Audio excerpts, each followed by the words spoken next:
আসসালামু আলাইকুম। প্রিয় দর্শক, অন্য মঞ্চের আলাপচারিতায় আপনাদেরকে আমন্ত্রণ জানাচ্ছি।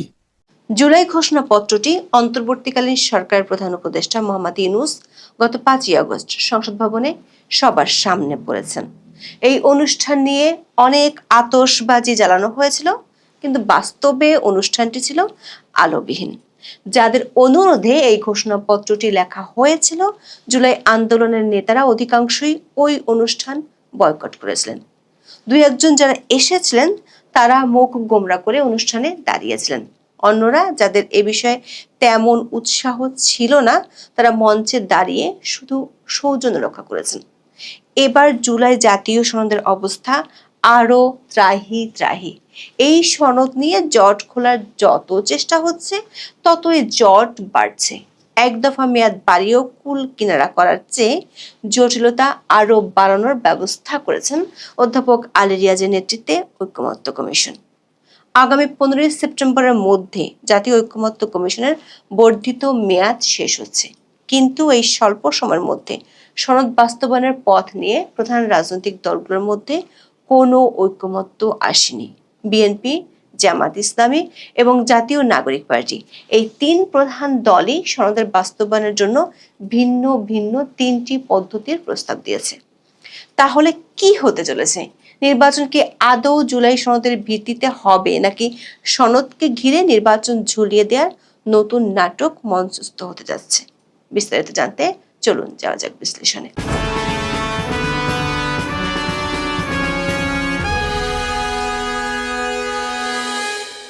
প্রথমে জেনে নেওয়া যাক এই জুলাই সনদ আসলে কি। অধ্যাপক ইউনূসের নেতৃত্বে অন্তর্বর্তী সরকার দায়িত্ব নেওয়ার পরই রাষ্ট্র সংস্কারের লক্ষ্যে 11টি কমিশন গঠন করে। এর মধ্যে 6টি কমিশনের সুপারিশগুলো নিয়ে রাজনৈতিক দলগুলোর সঙ্গে আলোচনা করে ঐকমত্যে পৌঁছানোর জন্য গঠন করা হয় জাতীয় ঐকমত্য কমিশন। এই কমিশনের প্রধান দায়িত্ব ছিল রাজনৈতিক দলগুলোর সঙ্গে ধারাবাহিক সংলাপের মাধ্যমে একটি জাতীয় সনদ তৈরি করা, যেখানে দলগুলো যেসব বিষয়ে একমত হবে সেগুলোর উল্লেখ থাকবে। কমিশন কাজ শুরু করেছিল গত 15 ফেব্রুয়ারি, মেয়াদ ছিল 15 আগস্ট পর্যন্ত, কিন্তু কাজ শেষ করতে না পারায় 15 সেপ্টেম্বর পর্যন্ত কমিশনের মেয়াদ বাড়ানো হয়। প্রশ্ন উঠেছে, আগামী 3 দিনের মধ্যে যদি সনদের বাস্তবায়ন প্রক্রিয়া নিয়ে রাজনৈতিক দলগুলোর মধ্যে ঐকমত্য না হয়, তাহলে কি আবারও কমিশনের মেয়াদ বাড়াবেন অধ্যাপক ইউনূস? এভাবে কি অনন্তকাল চলতে থাকবে? 6টি সংস্কার কমিশনের সংস্কার প্রস্তাব নিয়ে রাজনৈতিক দলগুলোর সঙ্গে 2 পর্বের আলোচনায় 84টি বিষয় ঐকমত্য ও সিদ্ধান্ত হয়। এগুলো নিয়ে তৈরি করা হচ্ছে জুলাই জাতীয় সনদ। সনদের 3টি ভাগ থাকবে। প্রথম ভাগে সনদের পটভূমি, দ্বিতীয় ভাগে 84টি সংস্কার প্রস্তাব এবং তৃতীয় ভাগে থাকছে সনদ বাস্তবায়নের 7 দফা অঙ্গীকারনামা। রাজনৈতিক দলগুলোর সাথে কমিশনের সবশেষ বৈঠক হয়েছে 11 সেপ্টেম্বর। ওই দিনই সনদের চূড়ান্ত খসড়া রাজনৈতিক দলগুলোর কাছে পাঠানো হয়েছে। দর্শক, দায়িত্ব নেওয়ার পর থেকে অধ্যাপক ইউনূস ও তার সহযোগীদের মুখে সংস্কার নিয়ে নানা ধরনের কথা শোনা গেছে। প্রথমে বড় সংস্কার, তারপর ছোট সংস্কার এবং সবশেষ মৌলিক সংস্কার। এমন নানান কথার জাল ছড়ানোর মূল লক্ষ্য ছিল একটি: সংস্কার না হলে নির্বাচন হবে না। তার মানে সংস্কার যত দেরি হবে নির্বাচন ততই পেছাবে। প্রথমে বলা হয়েছিল রাজনৈতিক দলগুলো যেসব বিষয়ে একমত হবে সেগুলো বাস্তবায়ন করা হবে, আর যেগুলো নিয়ে একমত হবে না সেগুলো জুলাই সনদে লেখা থাকবে। ফেব্রুয়ারি থেকে জুলাই পর্যন্ত পুরোটা সময় চলে সরকার ও তার কিংস পার্টিগুলোর শর্তের খেলা। পিআর পদ্ধতিতে নির্বাচন সহ নানা ইস্যুতে সময়ক্ষেপণ করতে দেখা গেছে। দর্শক, ইতিমধ্যে বেশ কিছু প্রস্তাব নির্বাহী আদেশ এবং অধ্যাদেশের মাধ্যমে বাস্তবায়ন শুরু করেছে বলে সরকারের পক্ষ থেকে দাবি করা হয়েছে। মূল বিপত্তি হলো সংবিধান সংশোধন করতে হবে এমন ইস্যুগুলোতে। জুলাই সনদ পর্যালোচনা করে দেখা গেছে 84টি সংস্কার প্রস্তাবের মধ্যে 23টিতে কোনো দল বিরোধিতা করেনি। 16টি প্রস্তাবে নোট অফ ডিসেন্ট দিয়েছে। এর মধ্যে 10টি প্রস্তাবে নোট অফ ডিসেন্ট দিয়েছে বিএনপি, এনসিপি দিয়েছে একটি প্রস্তাবে, জামাত 4টি প্রস্তাবে দ্বিমত পোষণ করেছে। সংস্কার যেসব প্রস্তাব বাস্তবায়ন করতে হলে সংবিধান সংশোধন করতে হবে, সেগুলোর বাস্তবায়ন প্রক্রিয়া নিয়ে জটিলতা দেখা দিয়েছে। শেষে এসে অধ্যাপক আলী রিয়াজের নেতৃত্বে ঐকমত্য কমিশন জুড়ে দেয় কিভাবে সনদ বাস্তবায়িত হবে সেটার জন্য কয়েকটি জটিল ও প্রায় অবাস্তব শর্ত। সনদের প্রাথমিক খসড়া সংশোধন করে গত 16 আগস্ট সমন্বিত খসড়া দলগুলোর কাছে পাঠায় কমিশন। সেই সমন্বিত খসড়ায় জুলাই সনদকে সংবিধানের উপর প্রাধান্য দেওয়া, সনদের বৈধতা নিয়ে আদালতে প্রশ্ন তোলা যাবে না এমন বিধান এবং সনদের ব্যাখ্যার ভার সুপ্রিম কোর্টের উপর দেওয়া সহ মোট 8টি বিষয় অঙ্গীকার করার কথা উল্লেখ ছিল।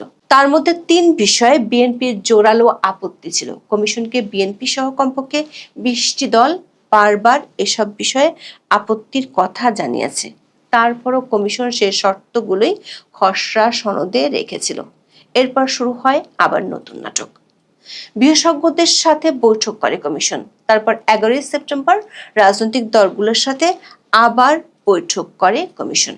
সে বৈঠকে সরকারের মিত্র জামাত ইসলামী দিয়েছে নতুন প্রস্তাব। জামাতের নতুন প্রস্তাব হলো বিশেষ সাংবিধানিক আদেশের মাধ্যমে জুলাই সনদ বাস্তবায়ন। 11 সেপ্টেম্বর কমিশনের বৈঠকে জামাত পক্ষের আইনজীবী শিশির মনির দাবি করেন, প্রেসিডেন্ট জিয়াউর রহমান যেভাবে সংবিধান প্রোক্লেমেশন ব্যবহার করেছিলেন সেভাবে জুলাই সনদ বাস্তবায়ন করা যেতে পারে। কিন্তু বিশেষজ্ঞরা বলছেন, যখন সংবিধানের আংশিক বা পূর্ণাঙ্গ কার্যকারিতা স্থগিত থাকে তখন রাষ্ট্র পরিচালনার জন্য এ ধরনের আদেশ জারি করা হয়ে থাকে। কিন্তু বর্তমান অন্তর্বর্তী সরকার শপথ গ্রহণ থেকে শুরু করে সব কাজই চালাচ্ছেন সংবিধান অনুযায়ী। আগের খসড়া ঐকমত্য কমিশন সনদ বাস্তবায়নের 6টি পদ্ধতি রেখেছিল। সেখান থেকে বাদ দেওয়া হয়েছে সংবিধান সংস্কার সভা এবং সংবিধানের 106 অনুচ্ছেদ অনুযায়ী সুপ্রিম কোর্টের মতামতের মাধ্যমে সনদ বাস্তবায়ন। সবশেষ যে 4টি পদ্ধতি প্রস্তাব করেছে সেগুলো হলো গণভোট, বিশেষ সাংবিধানিক আদেশ, অধ্যাদেশ ও নির্বাহী আদেশের মাধ্যমে জুলাই সনদ বাস্তবায়ন। সূত্রগুলো বলছে, ঐকমত্য কমিশন, সরকার এবং তার মিত্রদের প্রথম থেকে টার্গেট ছিল গণভোটের মাধ্যমে সনদের বাস্তবায়ন করা। কিন্তু গণভোটে হেরে যেতে পারে এমন আশঙ্কা আছে সরকারের। আবার 84টি সংস্কারের বিষয়ে প্রত্যেকটি ব্যালট পেপারে দিয়ে মতামত সংগ্রহ করা অবিশ্বাস্য এবং অবাস্তব ব্যাপার। তাছাড়া সংবিধানে গণভোটের বিধান নেই, তারপরও এই প্রস্তাব রেখেছে, কারণ সরকারের 2 মিত্র জামাত ইসলামী এবং এনসিপির সুপারিশে। তবে সরকারের টার্গেট হলো জামাত ইসলামীর সুপারিশে বিশেষ সাংবিধানিক আদেশে সনদ বাস্তবায়ন করা। কারণ সরকারের কাছে এরই মধ্যে বিএনপির পক্ষ থেকে এই পদ্ধতি নিয়ে জোর আপত্তি তোলা হয়েছে। অন্য দলগুলোরও আপত্তি আছে, কারণ এমন বিশেষ আদেশে সনদ বাস্তবায়ন হলে সেটিকে আলটিমেটলি সংবিধানের উপরেই স্থান দেওয়া হবে। ভবিষ্যতে রাজনৈতিক পট পরিবর্তন হলে এ নিয়ে কোর্টে মামলা মোকদ্দমার ঘানি টানতে হবে। এই আশঙ্কার কথা বিএনপি সহ 22টি দলের পক্ষ থেকে সরকারকে জানানো হয়েছে। জুলাই সনদ বাস্তবায়নের জন্য গঠিত কমিশনের মেয়াদ এরই মধ্যে 1 দফা বাড়ানো হয়েছে। সেটি শেষ হতে আর আছে মাত্র 3 দিন। 14 সেপ্টেম্বর আবারও বৈঠক করবে কমিশন রাজনৈতিক দলগুলোর সাথে। হয়তো সেটি শেষ বৈঠক। এরপর অঙ্গীকারকে সম্বল করে জুলাই সনদের অনিশ্চিত যাত্রা চলে যাবে অধ্যাপক ইউনূসের টেবিলে। সূত্রগুলো বলছে, সেখান থেকে শুরু হবে দ্বিতীয় কিস্তির নাটক।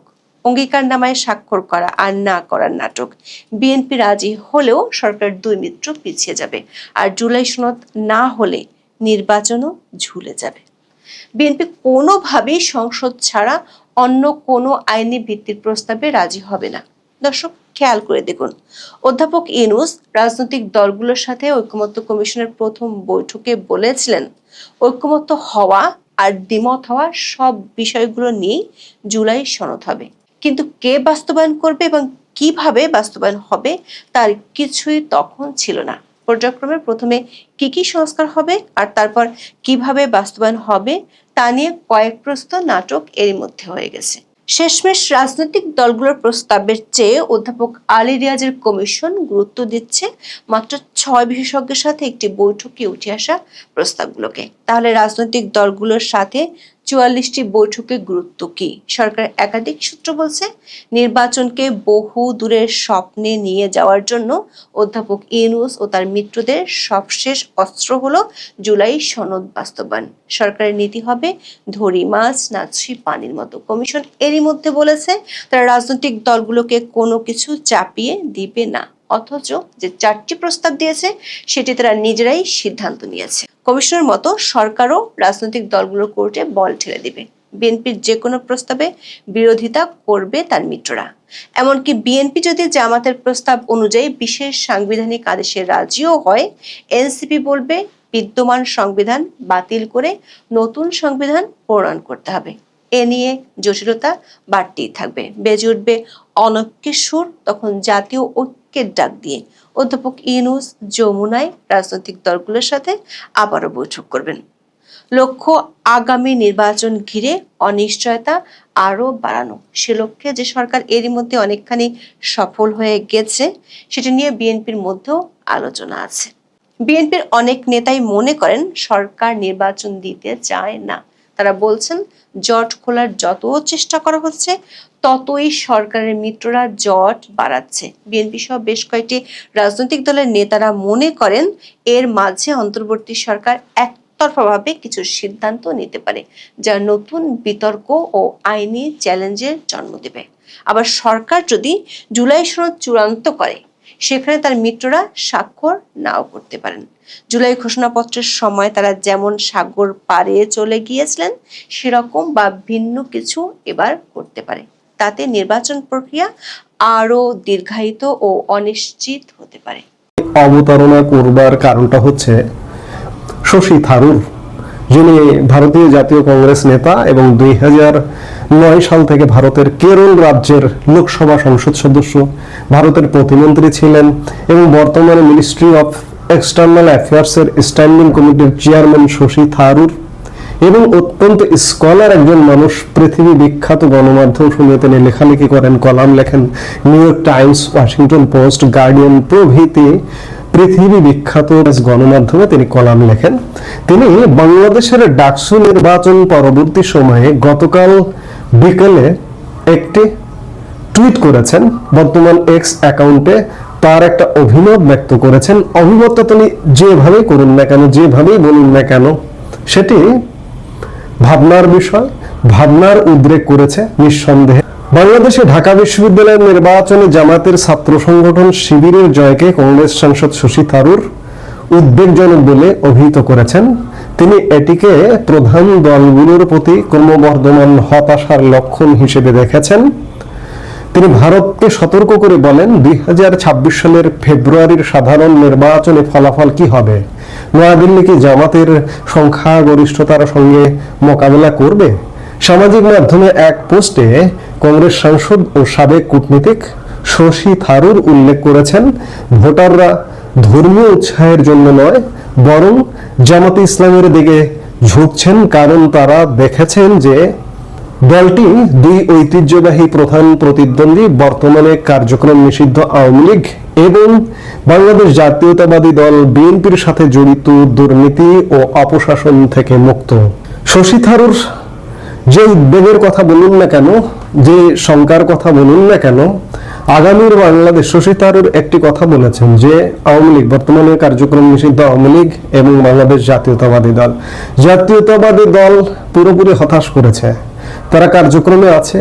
গত 1 বছরের কার্যক্রম আজকে তাদের ছাত্র সংসদ নির্বাচনগুলোতে হারবার একটা প্রতিফলন। এই জায়গাটা পুনরুদ্ধার করতে পারবে কিনা সেই ব্যাপারে যথেষ্ট সন্দেহ আছে। আমি গত কয়েকদিন যাবত একটি কথা অন্ততপক্ষে বলছি যে আওয়ামী লীগের সুযোগ আছে। 16 বছরে প্রচুর ভালো কাজ আছে এবং প্রচুর বিতর্ক আছে। সেই বিতর্ককে ঝেড়ে মুছে আগামীর রাজনীতি কোন দিকে যাচ্ছে সেটাকে বুঝে যদি আওয়ামী লীগ রাজনীতিতে আসতে পারে, তাহলে বাংলাদেশে হয়তো একটা ইতিবাচক কিছু হতে পারে। যদি বিএনপি যে বিতর্কিত কর্মকাণ্ড করছে, বিএনপি মূলত আওয়ামী লীগের যে 16 বছরের ছিল ভালো কাজের মধ্যে যে বিতর্কগুলো ছিল, চাঁদাবাজি, টেন্ডারবাজি, দখলবাজি, সেই চাঁদাবাজি, টেন্ডারবাজি, দখলবাজির দায়িত্ব নিয়েছে এখন বিএনপি। 16 বছরে মানুষ স্বস্তিতে ছিল, ভালো ছিল, ঠিক আছে, এখনকার থেকে অনেক ভালো ছিল, কিন্তু অস্বস্তির ঘটনা তো ছিল। আপনি আওয়ামী লীগ করেন, আপনি যদি এটি অস্বীকার করেন তাহলে আপনি অবিবেচক। কাজেই বিএনপি আওয়ামী লীগের যে অস্বস্তির জায়গাগুলো সেগুলোকে ধরেছে এবং গত 1 বছরে দেশের মানুষের জীবনকে অতিষ্ঠ করে ছেড়েছে। তারই প্রতিফলন ডাকসু নির্বাচনে, অন্যান্য ছাত্র সংসদ নির্বাচনে হবে এবং আগামী জাতীয় সংসদ নির্বাচনে যদি এই প্রতিফলন হয় তাহলে অবাক হবার কিছু থাকবে না। তবে আওয়ামী লীগের সুযোগ আছে, বারবারই বলছি, 16 বছরের ভুল, 1 বছরের রেস্ট, নিঃশ্বাস নিয়ে প্রশ্বাস নিয়ে যদি ভালোভাবে আসে তাহলে আওয়ামী লীগের সুযোগ আছে। কিন্তু এখনো পর্যন্ত 1 বছর হয়ে গেছে, আওয়ামী লীগের কার্যক্রম নিয়ে খুব একটা আশাবাদী হবার মতো কারণ আমি এখনো পর্যন্ত দেখতে পাই না। 1 বছর মানে 14 মাস হয়ে গেছে, 14 মাসে ইতিবাচক কার্যক্রমে দেখি না। এখন সামনের দিনগুলোতে আসতে পারে এই আশা নিয়ে আমরা বাঁচি। তবে ভারতের জন্য এটি যথেষ্ট উদ্বেগের কারণ। আমি এ কথাও গতকালকে বলেছি যে জামাত ইসলামী ভারত বিরোধী শক্তি, পাকপন্থী। আজকে যদি জামাত ভারতের সাথে সুসম্পর্ক তৈরির চেষ্টা করে, কিংবা জামাত ইসলামী মুক্তিযুদ্ধ বিরোধী শক্তি, মুক্তিযুদ্ধকে লালন করার চেষ্টা করে, মুক্তিযুদ্ধকে চর্চা করার চেষ্টা করে, কিংবা আমি গতকালকের একটা ভিডিওতে বলেছি যে আমাদের জাতির পিতা মুক্তির মহানায়ক বঙ্গবন্ধু শেখ মুজিবুর রহমানকে স্বীকার করে, অবদানকে মর্যাদা দিয়ে ভারতের সাথে যদি ইতিবাচক সম্পর্ক নির্মাণ করতে যায় এবং ভারতও যদি দেখে যে না এরা পরিবর্তন করছে, তাহলে আপনি ঠেকাবেন কিভাবে? এটি যথেষ্ট উদ্বেগের। শশী থারুর যদিও উদ্বেগ প্রকাশ করেছে, উদ্বেগটা ইতিবাচকও হতে পারে, কিন্তু হওয়ার সম্ভাবনাটা খুব কম। আমরা এই জন্য আওয়ামী লীগ একটা ইতিবাচক ধারায় ফিরবে। আগেও বলেছি, এখনো বলছি যে বাংলাদেশের রাজনীতি হবে পাকপন্থী আর ভারতপন্থী, মুক্তিযুদ্ধের পক্ষের, মুক্তিযুদ্ধের বিপক্ষের শক্তি। মুক্তিযুদ্ধের পক্ষের শক্তি আওয়ামী লীগ, ভারতপন্থী শক্তি আওয়ামী লীগ। আওয়ামী লীগের সুযোগ আছে সেই জায়গায় পৃষ্ঠপোষকতা পাওয়ার। এখন দেখার বিষয় যে শশী থারুর যে উদ্বেগ প্রকাশ করেছে, ভারত বিরোধী, পাকপন্থী, মুক্তিযুদ্ধ বিরোধী শক্তিরই বাংলাদেশে জয় হয় কিনা, এটাকে হালকাভাবে দেখবার কোনো কারণ নেই। শশী থারুর একজন দূরদর্শী রাজনীতিবিদ হিসেবে তিনি তার অভিমত ব্যক্ত করেছেন। আগামী বাংলাদেশ সত্যিকার অর্থে এই মুহূর্তে যদি বলি পুরোপুরি আওয়ামী লীগের রাজনীতির উপর নির্ভরশীল। বিএনপি ইতিমধ্যেই ধরাশয়ী। আওয়ামী লীগ যদি ইতিবাচক রাজনীতি না করতে পারে তাহলে আমাদের কপালে দুঃখ আছে। আমি যতই বলি জামাতকে যে জামাত মুক্তিযুদ্ধের পক্ষে কথা বলা শুরু করবে, ভারতকে আস্থায় নেবে, কিন্তু ভারত কতটা নেবে? আমি যদিও এর আগেও বলেছি ভারত পৃথিবীর সব মুসলিম দেশগুলোর সাথে সম্পর্ক নির্মাণ করে, ইতিবাচক সম্পর্কে আছে, কিন্তু জামাতে ইসলামের ইসলাম, জামাতে ইসলামের মুসলমানিত্ব কতটা ইসলাম, কতটা মুসলিম, সে ব্যাপারেও নানা রকম প্রশ্ন আছে। এখন দেখার বিষয় যে সামনে কি ঘটবে, আমরা সেগুলো নিশ্চয়ই সামনের দিনগুলোতে দেখব। এই মুহূর্তে এ পর্যন্ত। সবাই ভালো থাকুন, সুস্থ থাকুন।